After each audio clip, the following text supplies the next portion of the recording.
Hi, my name is Derek Brewster. I'm with the Art Institute of Dallas, and today we're going to be making a quick and easy Salsa Verde recipe. First thing we start with is 2.5 pounds of roasted tomatillos. The tomatillo here is, unlike its name, not closely related to the tomato, more of a gooseberry. You need to peel this husk when you start it.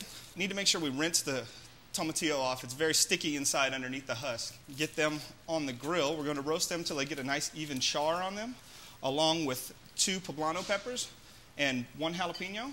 Get them on the grill, roast them. While those are roasting, we need to cut 1 onion into 1/2-inch slices. That we are also going to roast and get a nice little char on it. The char on these vegetables is adds to the flavor and the look of this sauce. It is a very rustic sauce, so you want to have that char in there. So we'll go ahead and cut this into 1/2-inch slices.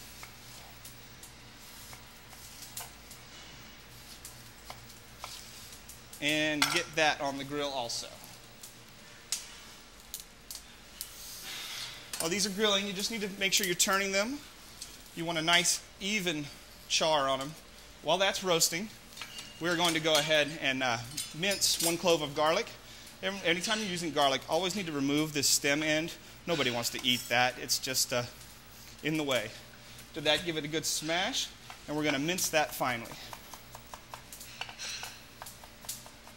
After you get that nice and minced, we're just going to set that to the side and use it here in a minute. Still got these vegetables going over here. We're getting a nice even char on them.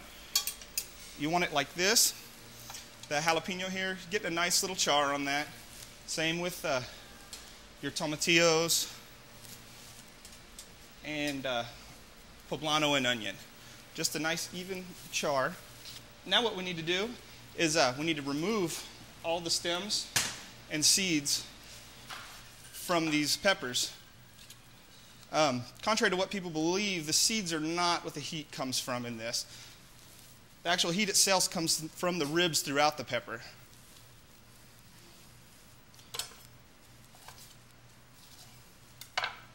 So we'll get those all removed.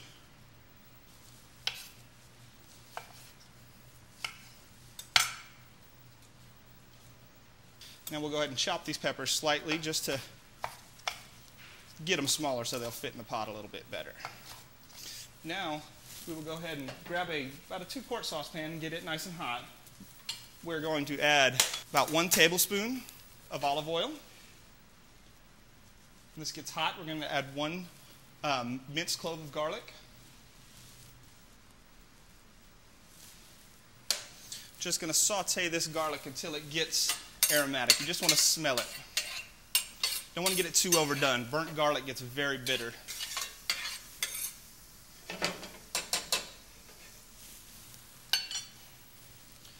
After you get that sauteed up, we're going to add your 2.5 pounds of tomatillo, our roasted peppers, and 1 roasted onion. Stir this all together, get it good and mixed up. And while this is going, we're going to add 1 bottle of beer.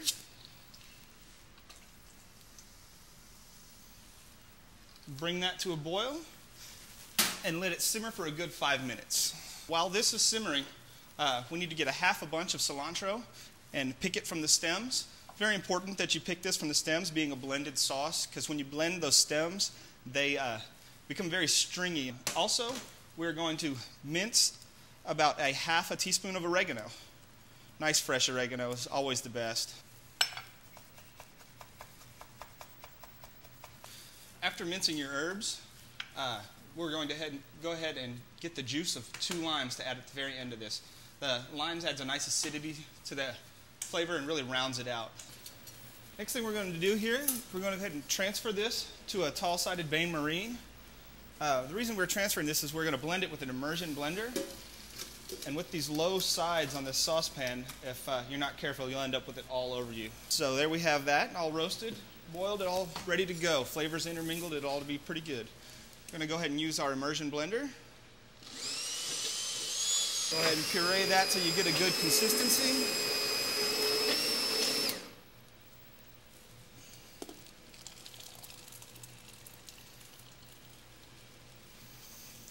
can see the good bits of roasted peppers in there, all the nice specks, very rustic looking, very, very easy dish. Best we can serve it with a little bit of blue corn chips. Very good little appetizer. And also the sauce makes a great base for a sour cream sauce to use with like a blue corn chicken enchiladas. Just mix that equal parts salsa and sour cream. Mix that all together. You've got a great sauce for enchiladas. And there we have it, a nice salsa verde.